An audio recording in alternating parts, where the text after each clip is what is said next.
Good afternoon. Can everyone hear me? Thank you all for being here. My name is Tony Brown, Associate Professor of Sociology and Associate Chair of Sociology.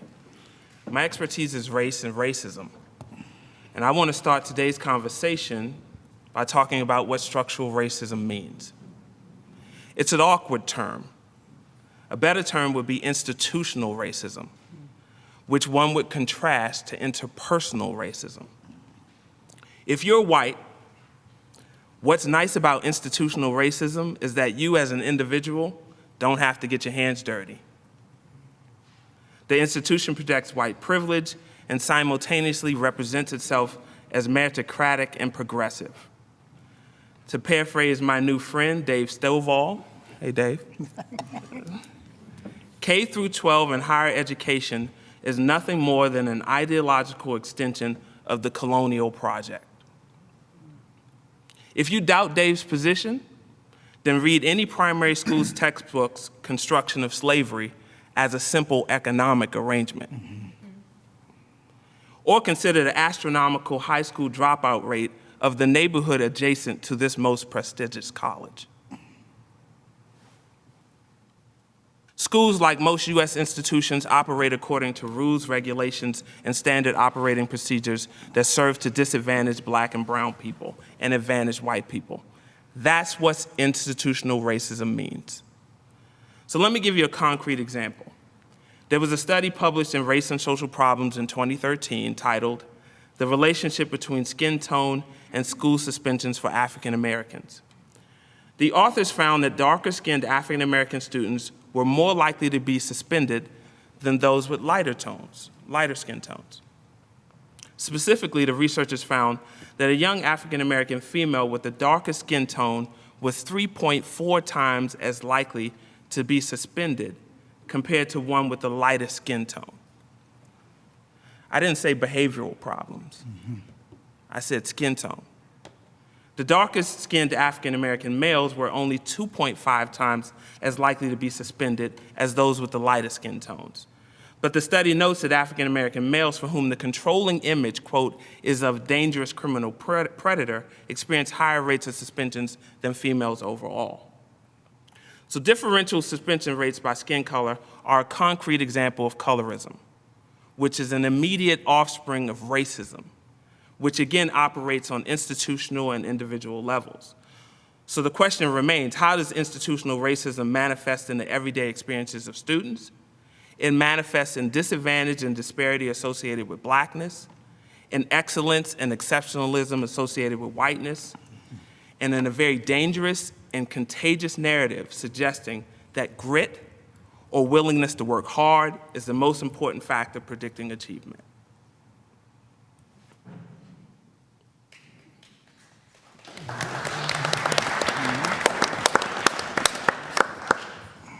Good afternoon. My name is Danny Martin. I'm a professor in the College of Education and the Department of Mathematics at the University of Illinois at Chicago. This is my 26th year of teaching math in the higher education setting and my 12th year as a professor of education. Now that you know who I am, let me get a better sense of who you are in the room. By show of hands, how many mathematicians in the audience? Okay. Also, by show of hands, how many of you have PhDs in mathematics? Okay. So some of you have not been nurtured to see yourselves as mathematical beings. In other words, your mathematical identities may need a bit of work. So I want to raise 5 quick points with respect to race, racism, identity, mentoring, and STEM learning.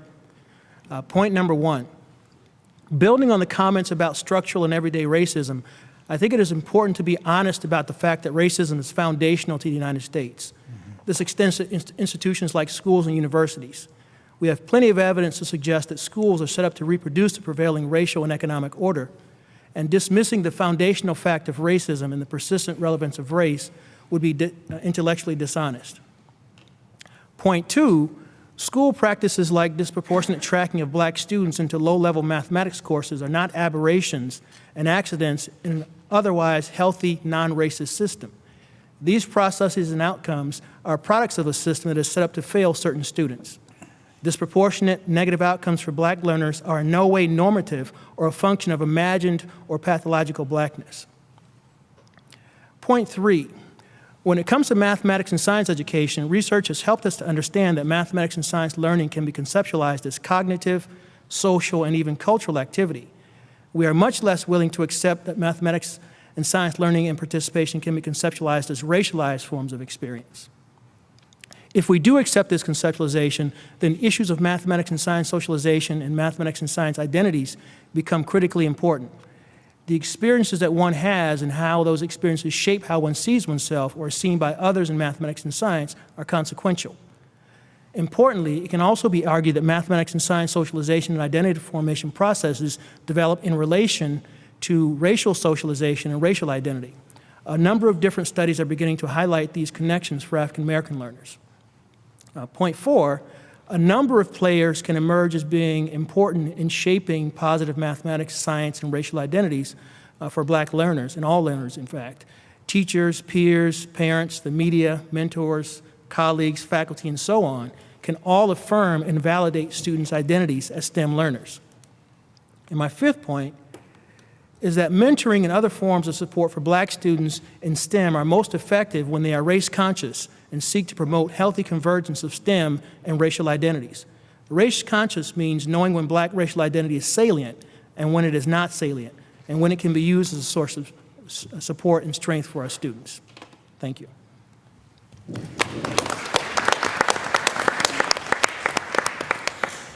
Good afternoon. Good afternoon. Oh, all right. Hi, everyone. My name is Robbin Chapman, and I am the Associate Provost and Academic Director of Diversity and Inclusion at Wellesley College in very cold, snowy Massachusetts. I'm also education faculty there. My research interests are in equity, equitable use of tools for learning, particularly computational tools for learning in public spaces and in community settings. So I wanted to offer what would be a definition of mentoring. Easy request for me to do. Mentoring has to be the most overloaded, overused term on the planet. And so what I will do, knowing at this point that right now each of you, if I could see the bubble of your thoughts over your heads, would have a completely different description of what mentoring means, is I will give you the definition that I use when I think of how I interact with my students and colleagues. And you can certainly go ahead and amend that and hopefully have these discussions with each other. I'm talking about mentoring not just of students and faculty who look like me, but students and faculty that are of other races, other genders, other kinds of identities that I may or may not share the same values with. So one of the most important things, particularly when mentoring a student or faculty or colleague in STEM, is to hold the absolute highest expectations possible for that person. That was actually mentioned, that there's this automatic assumption of the lowest expectations of performance. And so if you honestly feel that you cannot do that, do not despair, but it just means that there's some introspective, some work that you would need to do within yourself in order to be an effective mentor. Multiple mentors, encouraging your students and faculty to literally build a collection of mentors that are very specifically chosen for very specific goals and periods of time is extremely important. Making sure that the relationship is an interactive one of mutual growth. The idea that a mentor is someone that helps you to develop in some particular area over a period of time. I actually believe that with my proteges that I am also developing in very specific ways along with them over periods of time. In fact, I have actually to this day never found that to not be absolutely true. So if you feel you are in a mentoring relationship, either as the mentor or the protege, and that kind of growth you do not feel is happening for you personally, then it's time to begin to have some richer conversations with the person in that relationship with you and see how you can experience growth as well. I think the idea of this being a one-way transactional type of relationship is one that we need to abandon entirely.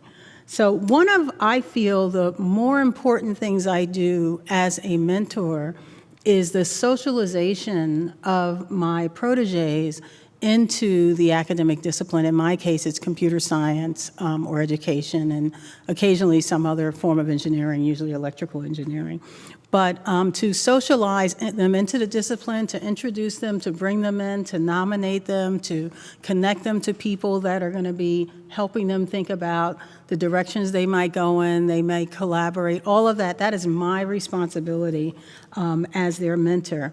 As far as cross-racial, cross-gender, cross-identity mentoring, one of the more important, and in the beginning it takes a little bit of time to build up to this, things that need to be attended to is the building of trust in the relationship. This is particularly true in the United States of relationships with differences in race, because race is an extremely deep-seated, centuries-old issue for relationships among people of different races, particularly white and black in the United States, but other race combinations as well.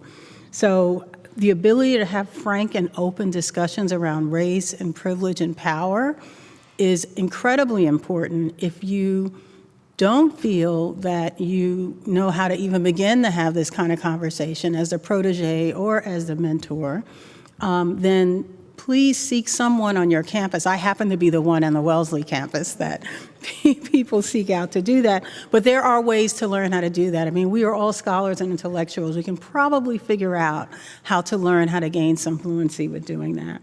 And then the last thing I want to say, and this is especially true in cross-racial mentoring relationships, is giving that true feedback, giving true counsel and true advisement. And what do I mean by that? Particularly around race, and particularly in the United States, it's very intimidating, I guess, for mentors to make criticisms, particularly if the mentor is white and the protege is black. They're not sure if their criticism, even as constructive as they can make it, will be taken as racially motivated in any particular way. There's a lot of trepidation around that. I can assure you of that because I've had some very frank race conversations with all of my mentors who are white males or white females, and I have heard this from any number of them over the years. And so it's very important, if you truly care about the development of this scholar and about them developing at the highest levels that they're able to and pushing them the way you would push any other scholar, then there's a lot of work that as individuals, as mentors, we have to do to be able to communicate and connect across race. That, I believe, is one of the biggest factors that adversely impacts the socialization of blacks in STEM and other minorities, underrepresented minorities, as well as them forming STEM identity and continuing on to STEM careers in the academy. Thank you.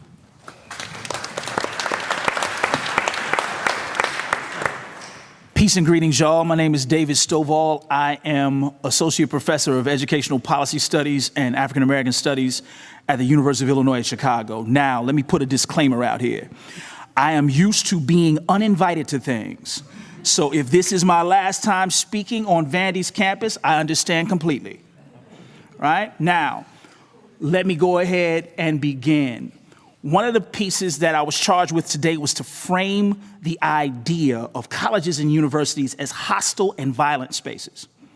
Now, when we think about that, we usually think about this wanton or overt or very initially physically harming places. But I want to give you all a context quickly in terms of something that I actually experienced this morning.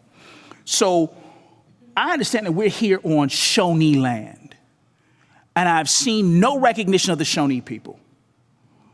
I walked up West End to 21st 21st to here at Peabody.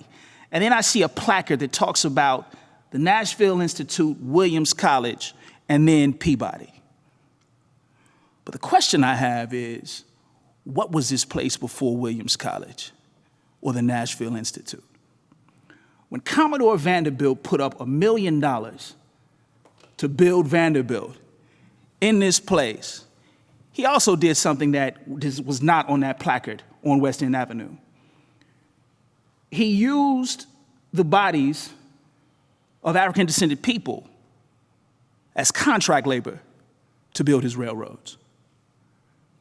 So now it becomes important that that history is not innocent. History is much more recent than we give it credit as being. I will be 43 in 2 weeks. My great-grandmother died in 1977 at the age of 100, which means that she was born in 1877, which means that she was the daughter of whom? Right, we can say it. Manumitted Africans in bondage, i.e. slaves. Now, this is someone I've known in my lifetime who was the daughter of people who were in bondage. Now, I know y'all don't like to talk about this in the South, because y'all still put up signs about the war of northern aggression, right? Or the war between the states, right? But if we understand those things to be true, then why would this place be separated from any of those realities? And if we're talking about STEM as a place that has not been innocent in its exclusion of people of color and women, then now what are the processes that we engage to put folks in those spaces, but not to be further bludgeoned and removed, but to be supported? Because a lot of times, and this is the problem with this work that comes out on Grit, we think about this pathology. Like these are spaces where you're supposed to come to be abused. So now, if we think about this differently, then what is the relationship that has to occur that allows folks to think and create differently, understanding the hostility and violence that are imbued in the places in which we engage higher education? Now, K-12 is the same place, and my expertise is more in K-12 than higher ed, but this place should also be understood as such. And when we understand those particular relationships, I think it calls for us to now think about that hostility and violence as imbued in these spaces. Brother Brown gave us a definition of structural and institutional racism, and I also want to put that a little higher in terms of think about this in a term that we really don't like to say anywhere. White supremacy, right? Now, don't get mad, white folks don't run. When we talk about this, I am talking explicitly about the views, the assumed views and values of cisgendered, heteronormative white males is understood as normal, right, and good. Now, everything else becomes deviant. If we understand that in our analysis of these particular situations and what we talk about STEM identities and being in science, technology, engineering, mathematics, let us now break out the acronym. We do that a lot in higher ed, right? Everybody got an acronym about everything, right? So now, if we think about that in a different way, does it allow us to engage those processes and put this on the front end and not wait until the crisis moment happens? Because the colleges are notorious for this, right? Everybody wants to have a diversity meeting when the crisis happens. Everybody wants to run around scared when the noose is hung. But now, where are the spaces that recognize that there have been nooses in perpetuity? And now, in that perpetuity, how do we interrupt and do things different? Let me stop there. Thank y'all so much.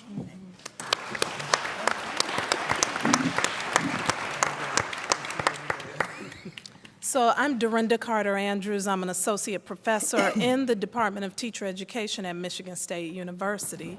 I am also a Peabody alum. I did my master's in elementary ed here in 97, 98, so it's good to be back.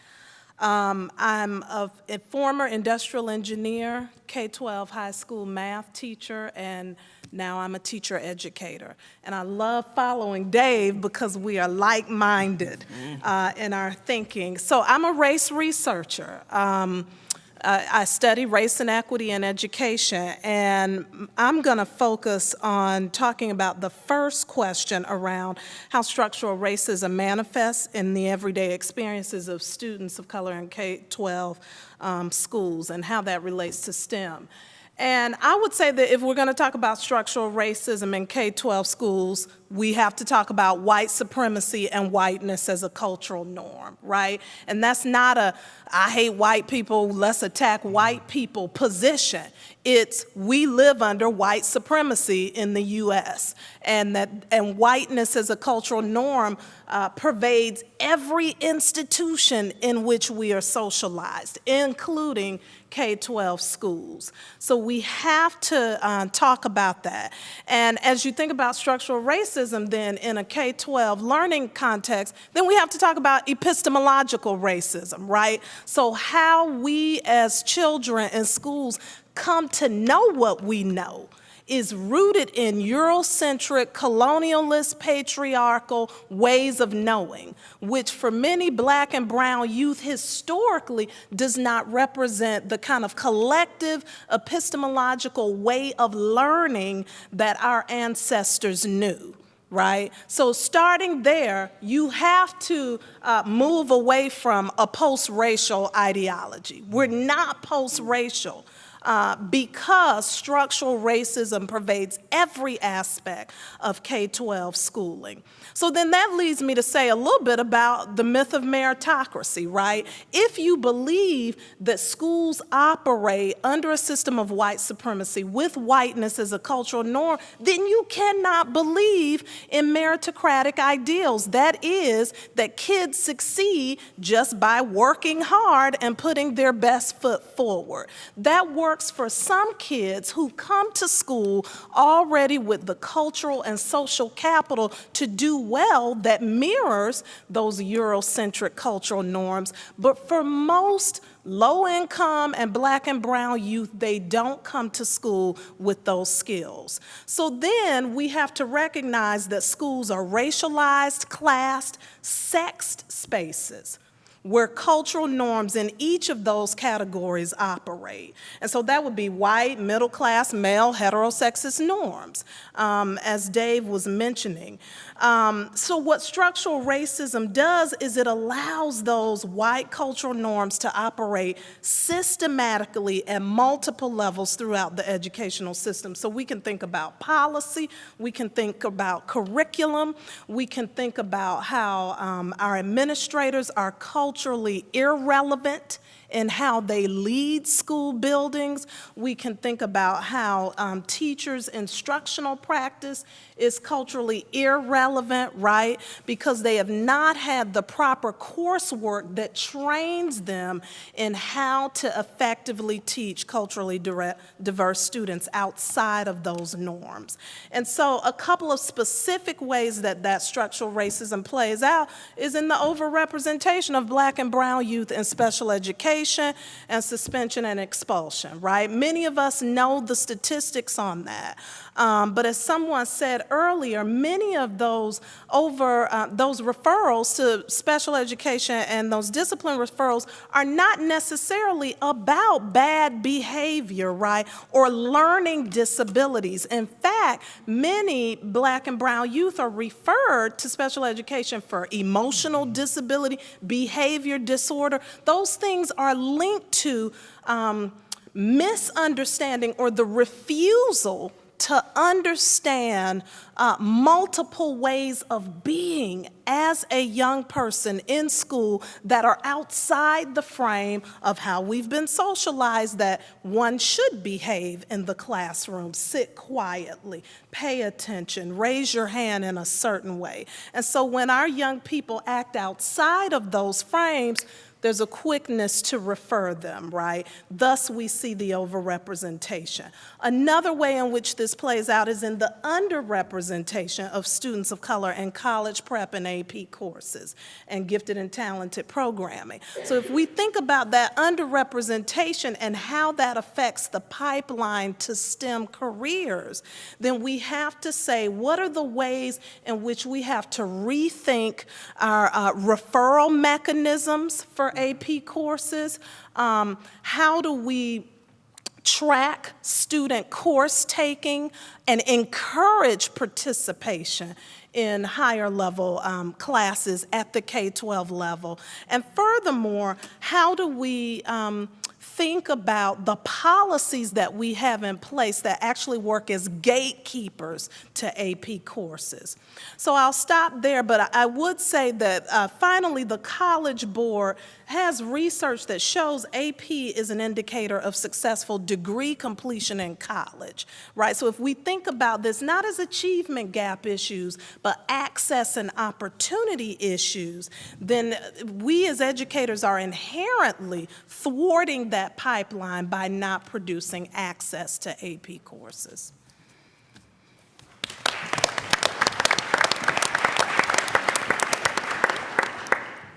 Hello, my name is Monica Cox, and I'm an associate professor of engineering education at Purdue University. So I am going to talk a little bit about the role of mentoring in fostering a healthy and a culturally affirming STEM identity for students and professionals of color. So mentoring is really, of course, important, and as Dr. Chapman said before, there's so many definitions. But when I think about mentoring, I think of people who help to push individuals, people who help to clarify, people who help to guide, and sometimes people who help to frame a vision for someone who may not have the background to be a professional in STEM. I grew up in a rural environment, and I did not know an engineer, and I did not know anyone who was really in STEM before I went to college. To be honest, someone offered me a scholarship, a full scholarship to go to school, and that sounded amazing. I knew that I was bright enough to go into STEM, and I enjoyed STEM, but I didn't really know much about what the requirements were. And it was a wake-up call for me to get into college and realize that I was not prepared in my rural school, that I probably should have had calculus, although we didn't have anyone to teach calculus at my high school. I should have taken physics, but we did not have a physics teacher. I probably should have taken advanced placement classes, but of course, we didn't have that, or international baccalaureate classes. And I remember feeling extremely hurt and upset and crying because I wondered why someone who was my roommate had access to all of those things, but I didn't have access to it and was expected to perform the same activities in a classroom, make really great grades, and graduate with a GPA that was high enough to keep my scholarship. So one of the things that changed my life was a mentor who told me that when she, I think, obtained her degree from Fisk University at the age of 15 and went on to become one of the first women to earn a PhD in mathematics in the United States, she talked to me and she said, I see your potential. I see that you can go on and become an engineer. I see that you can become a professor, although you don't see it in yourself. So mentoring to me was the difference between me getting a degree and saying I never was quite good enough. I didn't have the 4.0 degree. I can't go to get a master's degree or a PhD in engineering because I started out in a space where I was behind. This woman showed me that if I was persistent and if I tapped into resources that I needed, that I could be an individual who could go on to become the first African-American woman to earn tenure in the College of Engineering at Purdue University in 2011. So thank you.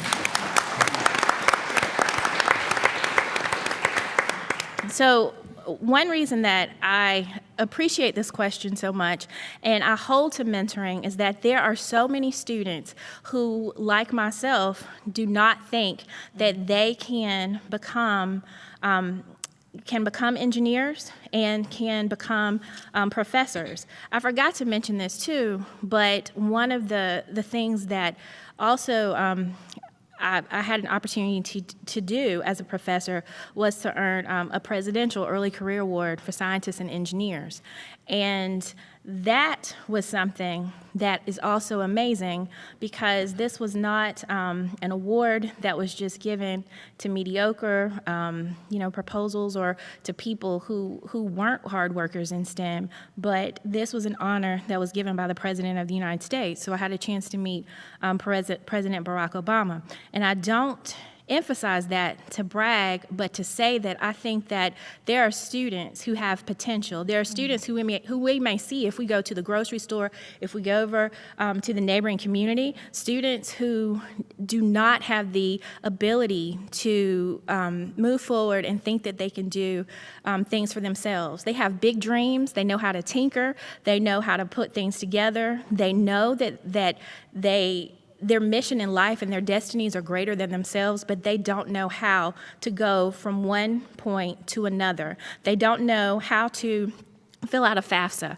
or maybe a college application. They maybe have parents who don't know the development or the academic preparation during the summer. And I think that we have to make sure that we are not so caught up in ourselves, particularly when we get to a point in STEM where we have learned the game, where we've learned the tricks, where we've learned how to achieve, that we don't give back to others so that we don't, pay it forward. And so my call or just the thing that I implore you to do today is to realize that we are very privileged to sit here today and be on this panel and to hear good things. This is wonderful. But there are so many other people who need to be mentored. There are people who need to know that they can be here too. And that this is not just an exclusive club for people who go to the right school, have the right parents, have the right pedigree, speak a certain way. This is something that is open to everyone. And so I just want to conclude by saying that we need to embrace mentoring regardless of our race, our gender, or our ethnicity. Do not be afraid to talk to people. Do not be afraid to share information or to see potential in someone and say, I'm going to go out of my comfort zone to impart wisdom or to impart something that I have to someone else, because this is what it's going to take in STEM. It takes a village to, I think, help people to succeed in STEM, and I hope that you will move in a direction where we can all help people who want to get to this position and do even greater. So, thank you.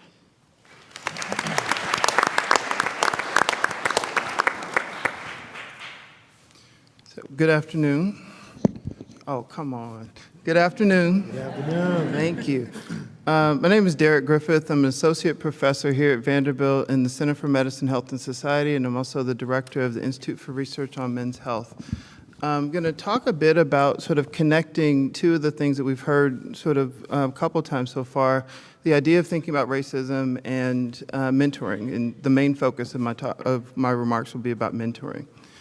Let me start by giving you a quote from, one of the more famous social science scholars. He didn't know this at the time, Dr. Martin Luther King Jr., where he said, there has to be a rhythmic alternation between attacking the causes and healing the effects.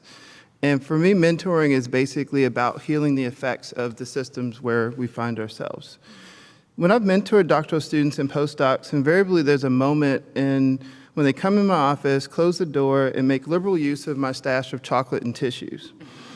They've often reached a point where they realize that their dissertation and research trajectory has strayed from the original ideas that they had and sort of their vision for what their careers and lives were going to be. And so they reach a point where they feel like they've compromised too much about what the original idea in terms of why they were going into the program, why they were pursuing the particular topic, for the sake of a good reason, that they wanted to get out. And they knew that the easiest way to get out and the most efficient way to get out of the program was to do what their mentor said, work on a mentor's project, and to, simply do what was most expedient as part of that process.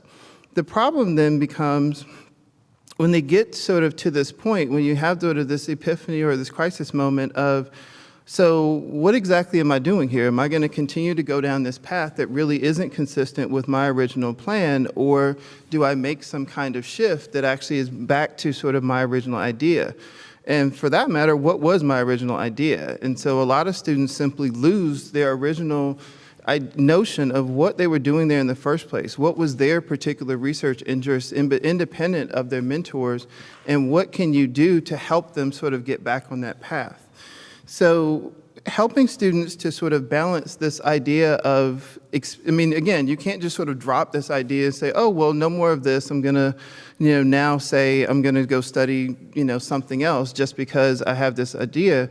But you have to help them, or I have to help them as a mentor to find a way to move from where they are right now and sort of give them the career advice and the support to say, okay, let's chart a path of how to get you to where you want to go.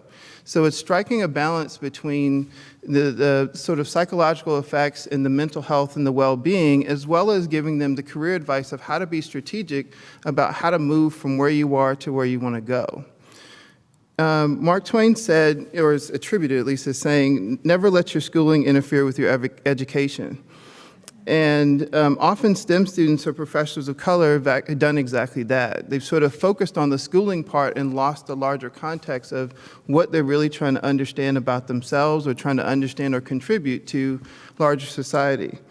And so our mentors, or we as mentors, are really there to help them with that schooling, as well as help them learn about how to actually get an education in the other areas of life as well. Thanks.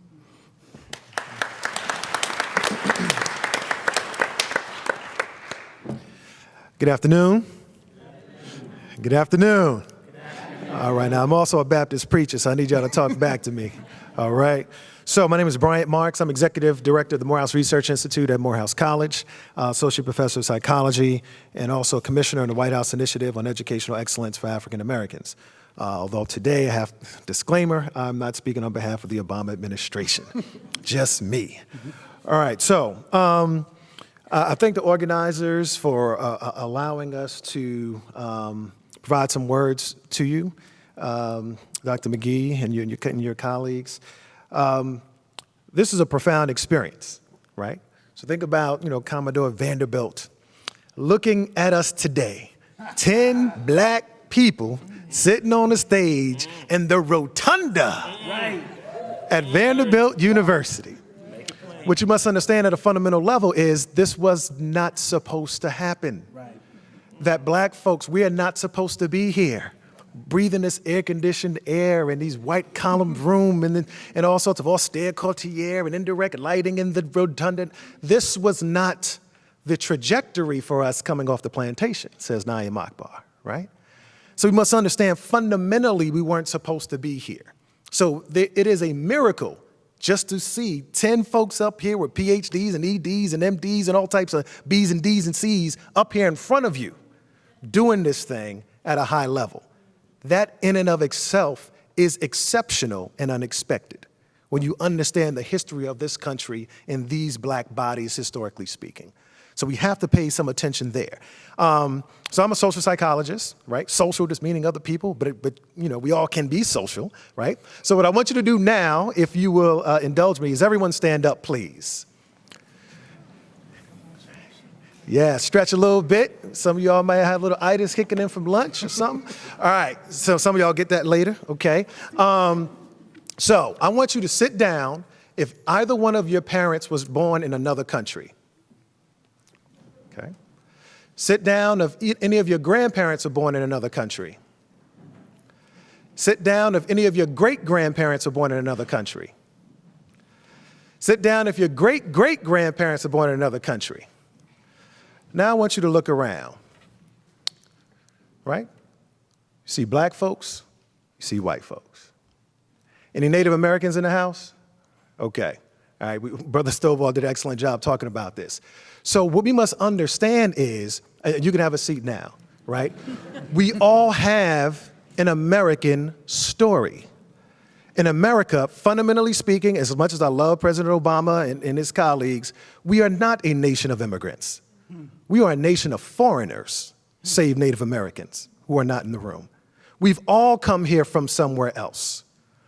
So fundamentally, when you look at the humanity of folks in here and you say to yourself, well, this is our country, right? Who is really American? That's a fundamental question. Who do you consider American?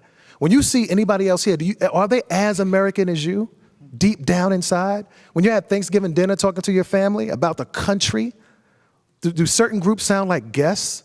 Or does everyone sound like they have equal status and footing in this country, right? When we fundamentally see each other as human and understand the contributions that all of us have made, especially we just look at it at a basic level in terms of who's been here the longest, right? We can make the argument that multiple groups have been here for the same amount of time. So it's the nature of the interaction and the hierarchy amongst the groups that makes someone truly American. So let's push this a bit forward. If you have, how many of you all have kids? Anybody have kids out there? All right, so say you have 3 children, right? And so the thing about multiple children, it's a roll of the dice, right? One may mess up, you got 2 more, you're good, right? But if you really care about and love your children, so say one is having a hard time, right? Malnourished, sitting up in a closet, curled up. You're like, what's going on with this kid? Let's get him some help. Let's feed him. You force some tubes in down his throat or something because you want to help that child. Why? Because they are a member of your family and they are suffering.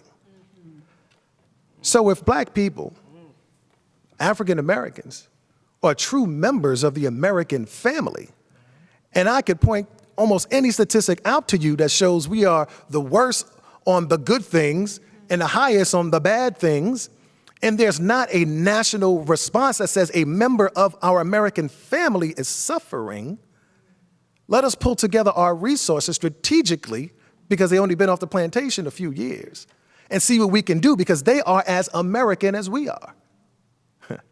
If you believe that, right?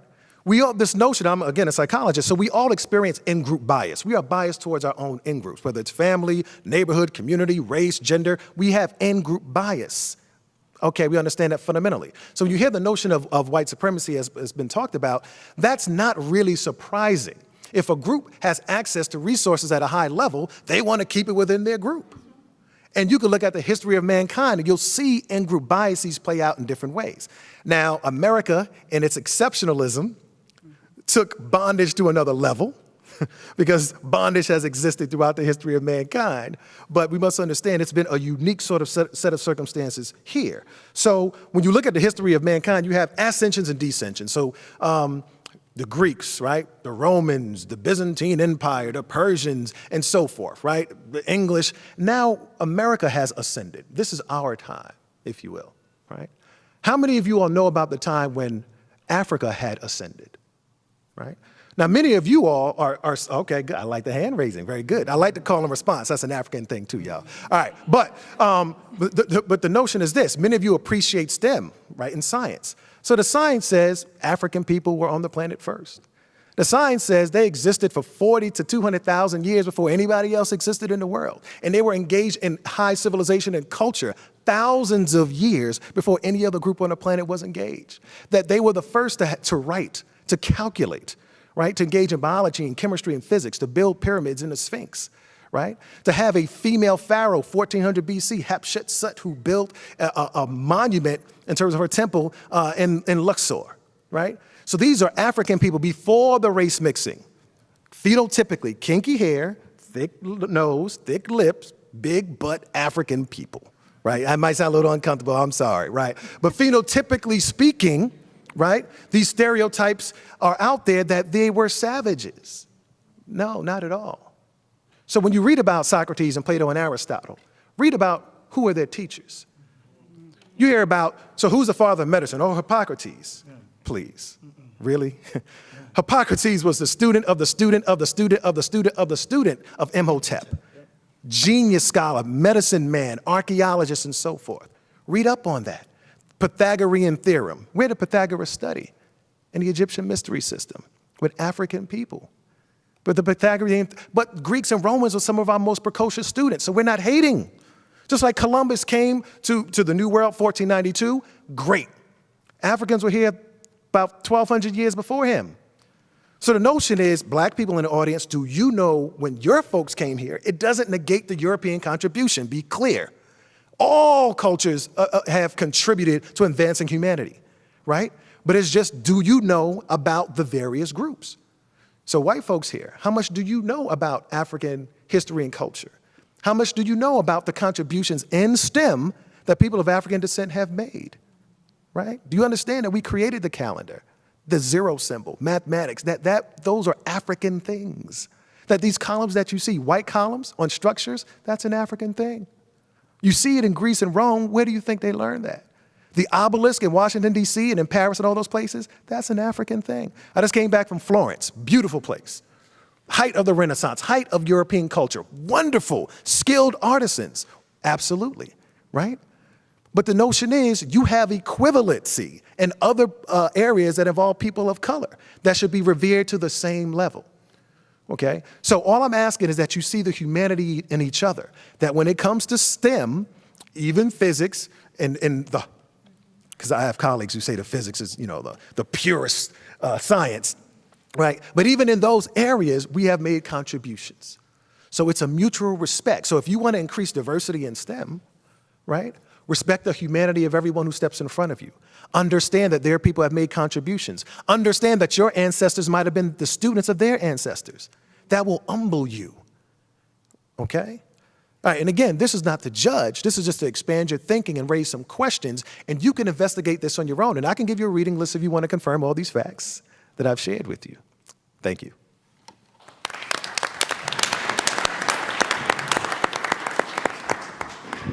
Good afternoon. Y'all have been primed and prepped. Okay. My name is Susana Morris. I'm Associate Professor of English at Auburn University, and I'm also an affiliated faculty member in Africana Studies and Women's Studies. So I'm a humanities person. I'm a little bit of an odd woman out in some ways, but I do study Black women novelists through the lens of Black feminism. That's my critical apparatus. I want to talk a little bit about structural racism. It's hard to follow, Imhotep, but I'm going to do my best. So in terms of structural racism, I think it's a little bit of a conundrum, right? Because it's both opaque and invisible. It's opaque partly because we often discuss, to go back to Tony's opening comments, we often discuss racism as a type of interpersonal experience only. It is interpersonal, but it's not only interpersonal. So because we oftentimes discuss it as a negative interpersonal experience, rather than also the confluence of privilege and power that produces and maintains hegemonic power structures, white supremacy, we lose this notion that there are structures upholding, like columns, structural racism, right? Yet because of its structural nature, structural racism is not only opaque, but invisible because it is everywhere. It's the governing mechanism. You don't always see you don't see the foundation of your house, right, while you're in it. And so I think that makes that conversation about structural racism in higher education in K through 12 or STEM more generally kind of difficult to have, right? It's all around us, it's nowhere to be seen. The other way I think that structural racism manifests itself in education is through the persistent efforts to dismiss the recognition of its very existence. We just don't want to talk about it. And instead, we want to place the full onus of educational success and failure on students and teachers of color without recognizing the role of institutional power. So to put another way, because it is this behemoth concept to behold and to fight against, I would argue that the individualistic measures that we often invite people to participate in are actually structures that reify structural racism. And I want to give one specific example that's close to my heart that I write about, which is respectability politics. Y'all heard of the concept of respectability politics? Okay, so historian Evelyn Brooks Higginbotham coined this term in the 1980s to reflect what Black women in the Black Baptist Church, a sort of ideology that they came up with in the 19th century. So just follow me for a moment. So these women were community leaders, they were club women, they are the folks, the precursors to Black fraternal and sororities and so on, that are these linchpins in communities, right, that do this social activism and so on, right? They had this ideology that coming out of slavery, there was a way that Black folks could achieve optimal citizenship in the public sphere. And by being respectable, being clean, being quiet, not being loud, achieving as much education as possible, not ruffling too many feathers, that you could really make something of yourself and that you could go on and get sort of more political power slowly, right? But to be respectable in that very narrow sense of respectability was going to be the way to sort of make it, right? Respectability politics works to a certain degree, right? If you show up, like I always say this to my students, if I show up in the classroom and I say, yo, what's up? My name is Susana and we're gonna talk about English, they may not respect me in the same way, right? We have different registers that we might speak in, right? But respectability politics is a failed activist project in that, again, it places the full onus of success or failure on individuals rather than attacking structures. So when we invite students and teachers, whether it's in a K-12 environment or in higher education, to solely focus on what they can do to make things better, we lose, I would argue, 90%, maybe more, of our focus towards eradicating the problems that we're really facing, right? How can we attack a structural issue by pulling somebody's pants up or by covering your tattoos or what have you, right? So the other thing about respectability politics I think that's important to note and that I might just close on is that it erroneously presumes a social contract that none of us, or maybe only some of us, have signed on to, right? This social contract presumes good faith and recognition, right? So I'm covering my tattoo, I'm not speaking in a way that's inappropriate while I'm at my job, I'm showing up every day and working 12 hours, I'm doing all the things and perhaps then some, right? I'm working twice as hard to go half as far. And I'm presuming that that behavior is going to be recognized, that my humanity is going to be recognized by another. But if folks have been empowered by the privilege of white supremacy, heteronormativity, and any number of other hegemonic structures, what is my working 12 hours a day in my office going to do for them necessarily, right? So this notion of placing that sort of individual burden is not necessarily the way, I think, to change larger structures or even address that the structures themselves exist. And that's something that we really need to get at the heart of if we want to eradicate these institutional hegemonies. So, thank you.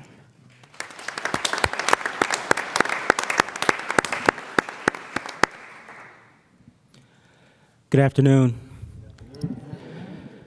My name is Jomo Mutegi. I'm a professor of science education in the School of Education at Indiana University in Indianapolis. My research agenda centers around the science learning of African students, and I specifically examine the role of science knowledge and racial bias in students' learning outcomes. I also work to develop science curriculums aimed at positioning Black learners to improve their social condition. If you'd like to know more, you can visit www.es2rp.org. Thank you for that time. The question I want to address is, what can institutions do in order to create or improve their climate such that it, A, enhances the opportunities of their students of color, which I've changed to students of African descent in STEM, and B, recognizes and fosters the brilliance of these students. And before I give you a very brief answer to that question, I'm reminded of a quote by Dr. Amos Wilson.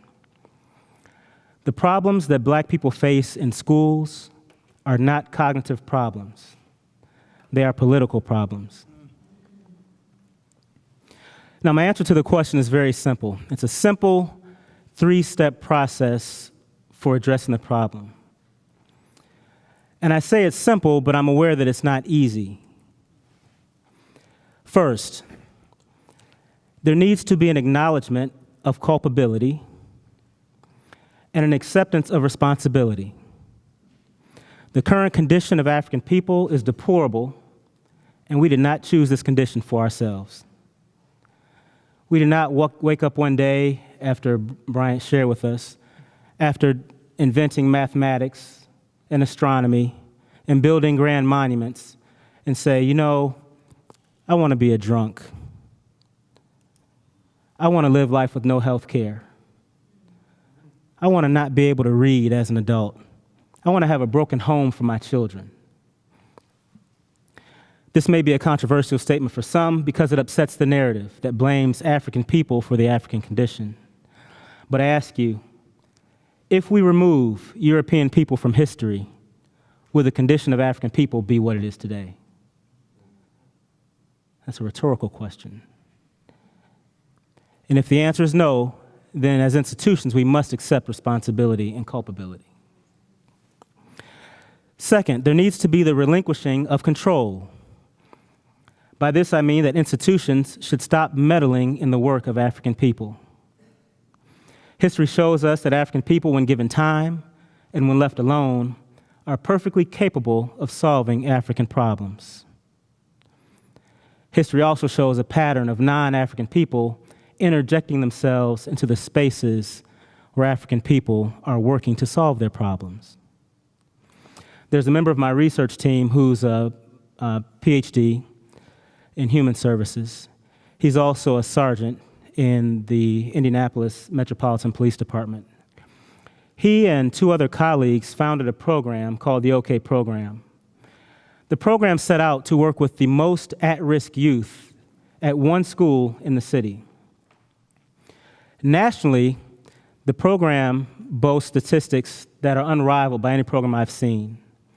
95% of the students who graduate from this program go to college. Now, these are black boys that they work with, and I want to back up and underscore that these are the most at-risk youth. These are police officers.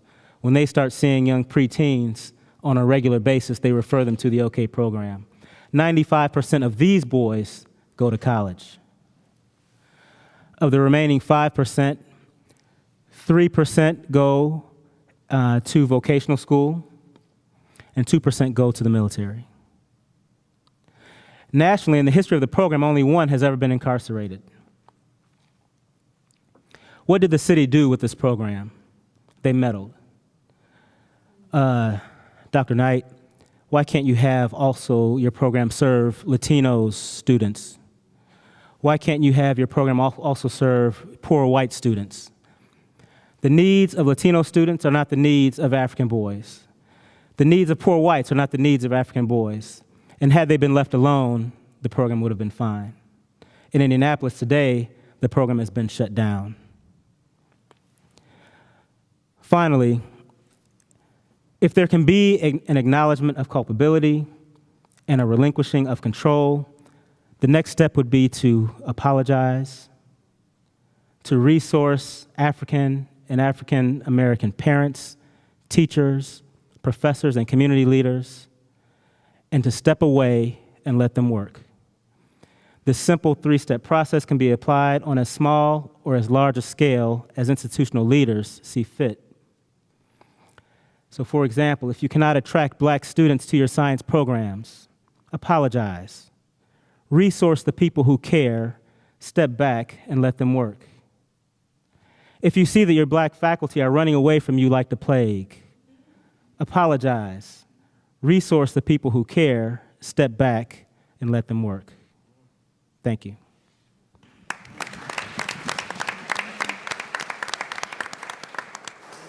For this time, we'll have questions. I think we have a few minutes for questions.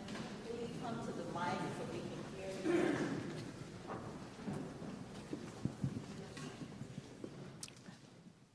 Okay, thank you.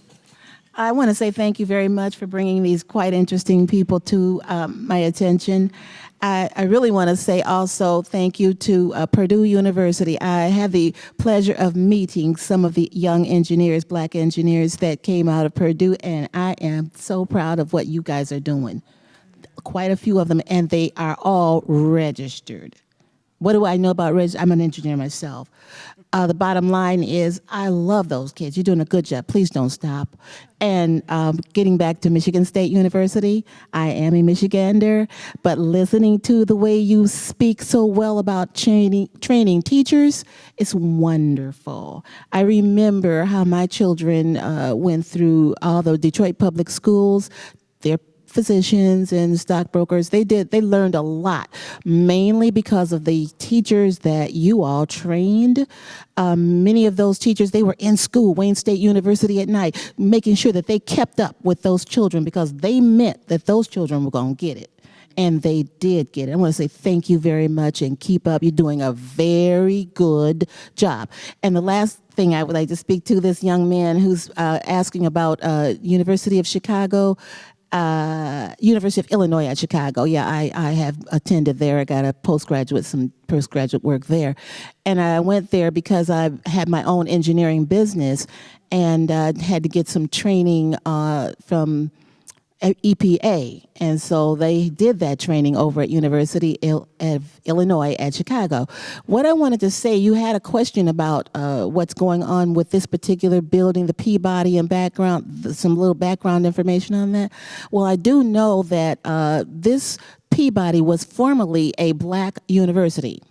Then it was stolen or torn down or whatever you want to say, and Peabody took it over. I've seen the one here, and then I've been blessed to see the one in Baltimore as well.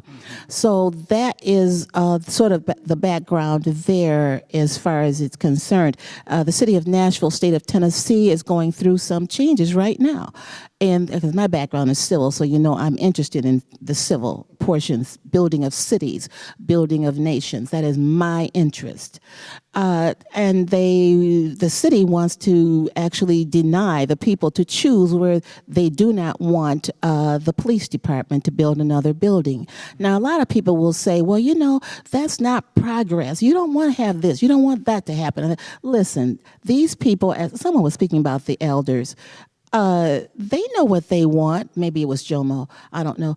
But if they don't want to look like Grosse Pointe, you know what Grosse Pointe looks like, then they don't have to.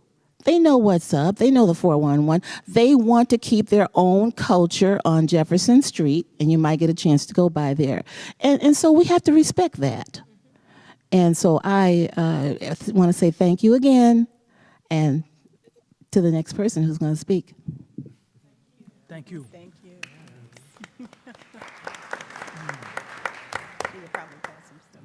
For real.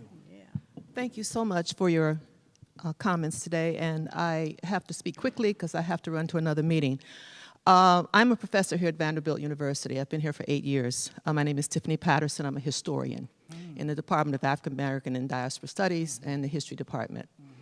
I also share a lot in common with members on this panel. I was born in a rural town in Pontotoc County, Mississippi, in my grandmother's house. I grew up outside of Chicago, in Gary, Indiana, and I graduated from Uwi in Indianapolis. I also taught at Spelman College. I want to make a quick comment about your wonderful comments about mentoring. Several of you noted that oftentimes white professors or non-black professors say that they don't want to bring up certain issues because they don't want to talk to black students in that way. I've heard that just recently at a workshop just a few days ago, and where several of us were talking to some counselors, and I am really, quite frankly, sick of that argument. We need to ask, or they need to ask themselves, and the university needs to help them answer that question. What are they afraid of? And why are they afraid of it? When I went to school, I'm older than all of you all. I went to school at the University of Minnesota for my doctorate. I had very few black professors. One of my most important mentors as an undergraduate was a white woman in Indianapolis, a Jewish woman from New York. I had an African professor, and I had another white professor on African history at Minnesota. And I recall very distinctly of writing a paper that I thought was really tight until he started reading it. And he sat me in his office and went from page 1 to page 40 with a red pen. Around page 15, I started to cry. He reached over and handed me a box of Kleenex, and he kept talking. He wasn't rude, he wasn't nasty. I'm a smart woman. I knew what was right and what was wrong. And when he gave me that B-, he said, rewrite it. And I blubbered out, I got a B-, I don't want to rewrite it. He said, you're not a B student, and I will not accept less. I tell that story to my students all the time because that was a respectful way to talk to his student. The thing is, if you respect your kids, if you believe, somebody said, believe that they can do it, you can be a superb mentor, and it has nothing to do with gender, race, or class. And so I needed to say that. I think this is a wonderful panel. I am sorry I have an appointment in a few minutes. I'd like to stay and talk further, but thank you very much. Thank you.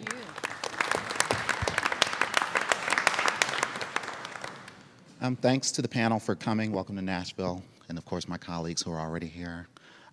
So I've been thinking a lot about this, not in the physical and engineering sciences, but thinking about biomed sciences.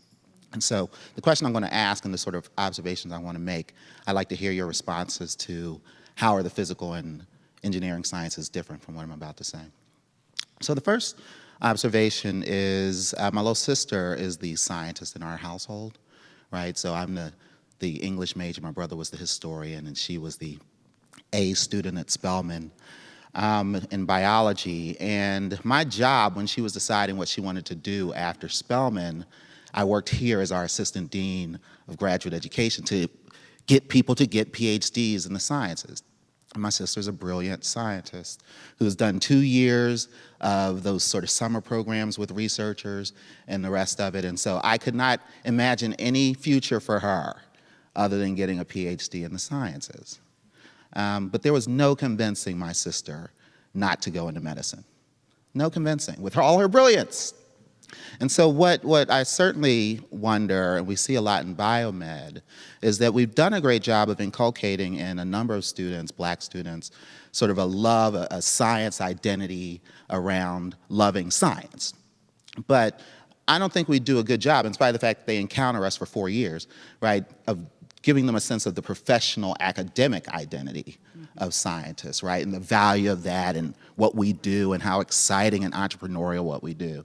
And the fact that many of us do work that, impacts people's lives. And so that was always one of her arguments, right, is what are they doing to change lives sitting in labs on college campuses? Right.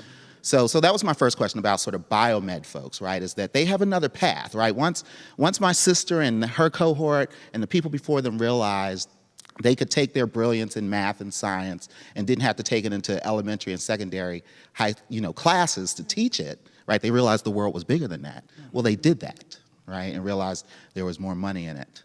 And so they pursued that route. And so I'm curious about if the same thing is happening with the physical sciences. The other thing is, so we were doing this research on biomed PhD students, and it was distressing because we kept finding that we had convinced all of these black and brown students, and lots of black women in particular, to come here and get PhDs in biomed, like all the different fields in biomed. And then they graduate in 5 years and have no interest whatsoever in being an academic scientist. And so I feel like we've done a good job of overcoming some of those humps of, we talk about the race issues and structural racism. They encountered that in P through 12 and managed it. They encountered it in the 4 years of undergrad and managed it. Some of them went to master's programs and managed it. They went through our PhD program and said, you know what, it was a hostile environment. That's not why I'm going to leave the academy. They say things like, my mentor, going back to mentoring, my mentor is miserable. my mentor, whether it is my faculty mentor or the postdoctoral mentors, you know, complain about the fact that instead of doing bench science, which they love, they spend a lot of time in their offices writing grant proposals and having to be an entrepreneurial scientist and not a bench scientist. They talk about the idea that they didn't want to start their career. They wanted to start their career. We sold them this bill of goods, but then now the new thing is you have to get a postdoc after your 4 years, 6 years of college, grad school, after I spent 4 years in undergrad, right? And so some of it is, you know, we sell students on the academic identity as scientists. And many of us, because we have fun and we're sort of Mr. Science when we're teaching undergrads, they love it. Oh, I gotta do that. But then they encounter us really as mentors in the academy. The question is, how do you deal with it? How do you not do that when you're us? Right. I feel like there's a developmental issue here that goes back to K-12, right? So when young people are in K-12, we often think about building up until when we tell them the real, right? So to Bryant's point, and I always think about this in K-12 instances, and I think it comes back to on the PhD level. When do we find it age appropriate to tell young people the real Columbus story? Right? And that thing always gets between this kind of, and when I say, let's start in kindergarten, I even saw some of y'all faces, right? Same thing in the PhD level, right? We've taken them through this thing. They see you as Mr. Science dude, and they're like, oh, this is fresh, right? And then they observe and be like, oh, shit is not good, right? But at the same time, to what extent, this kind of goes to the mentoring, and back to Robbin's point, are we waiting for the crisis moment to talk about what this is, right? Or are we starting from the get? This is what you're in, right? I want you to stay, and here are the things that I will do to support you in staying, but I do not want to sell you a fake bill of goods, right? Because this is kind of Ebony and Williams' research that we've been commenting on for the last day and a half is saying that young folks are looking at this and saying, hell no, right? But the interesting thing that they are saying is, we see this toxic, hostile, and violent space, but we are still committed in supporting Black students in science, right? So in that contradiction, how are we facilitating them, and how are we actually generating these spaces to assure them of support on the front end, but not when a crisis moment happens, right? So I think that really becomes important in terms of doing that different, because we still have this thing, and I don't know what that's attributed to. Well, maybe it's because we don't talk about race in the United States in the first place, right? But we wait until it gets too heavy for them to continue, instead of starting off with what is it that they are in, right? And being explicit about that space. I just want to add to that real quick if I can. So I'm real big on living a passion, purpose called life. Now, Gallup did a poll last year and found that the vast majority of Americans do not love their jobs. Actually, the vast majority of Americans don't like their jobs, right? So it's this sort of misalignment. They'll have passion for one thing and their job is something else. So I love to write and read and words and poetry, but I'm an accountant. Right? I love to write, but my occupation, what occupies my time, is numbers. That's what you call misalignment. And you know what's between that misalignment? A whole lot of stress, a whole lot of drama, a whole lot of lack of sleep, a whole lot of regret, right? So, and to your point, we want our young people to make informed decisions. So whether you want to be a bench scientist, an academic, or a physician, present the information as clearly as possible and allow them to choose, because your sister might have been miserable as a professor. She may be in the process of having a very fulfilled life as a physician, right? So what is the goal? If we're saying, okay, we want more diversity in STEM in the professoriate by any means necessary, but just to get the bodies in there, or do we want people in there where there's alignment?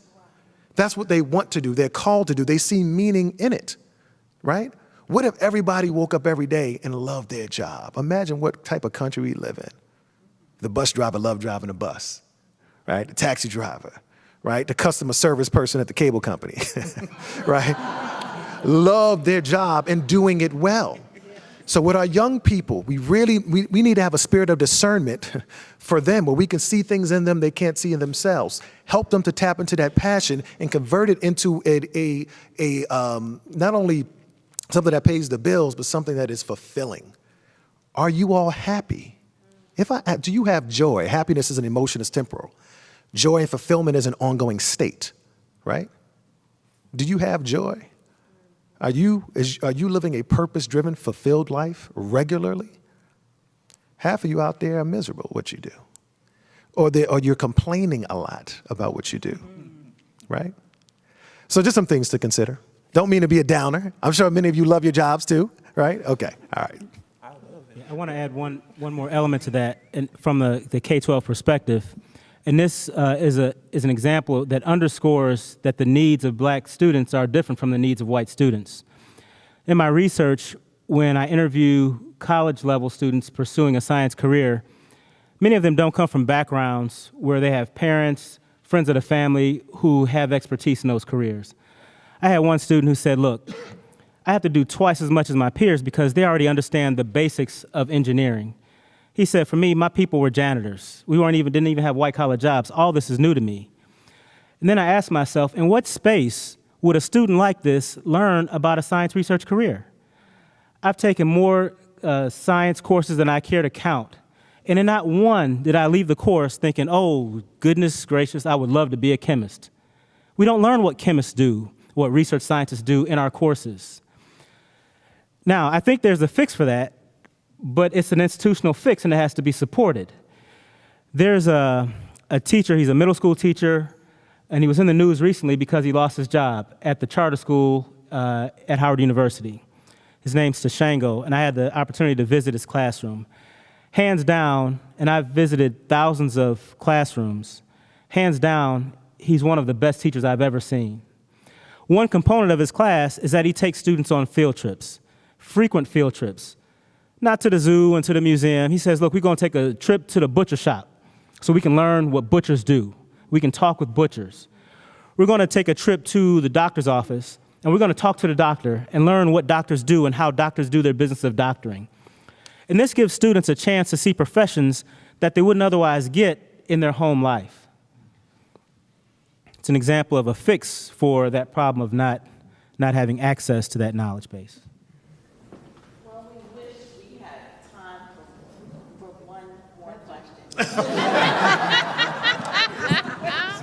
So sorry. So I want to ask a question for clarification, and it's about the term grit that you've been using. And if I understand it, what you are saying is this notion that grit alone is what people need to succeed because there's nothing else there except grit. Let me take a step back and tell you why I'm asking. So I spent my 25 years here on the faculty at Vanderbilt, but now I have the privilege to be at Fisk University, and I'm not really part of, but I'm in a leadership position that can help foster this Fisk Vanderbilt Master's to PhD program, which is a phenomenal program. And I think the more I observe it, the more phenomenal it becomes. And yet, one of the things the program recognized is that due to institutional racism, some of the usual threshold platform criteria that keep people of color and women, and pretty much most people except maybe Asian males, out of very quantitative disciplines, or the GRE. And what we decided to do was to ignore the GRE because there are some cultural issues there, or at least people are concerned that there are. And so instead, what is evaluated in the interview is this issue you're talking about: passion, tenacity. Saw a wall, found a way over the wall, whether it was STEM or not.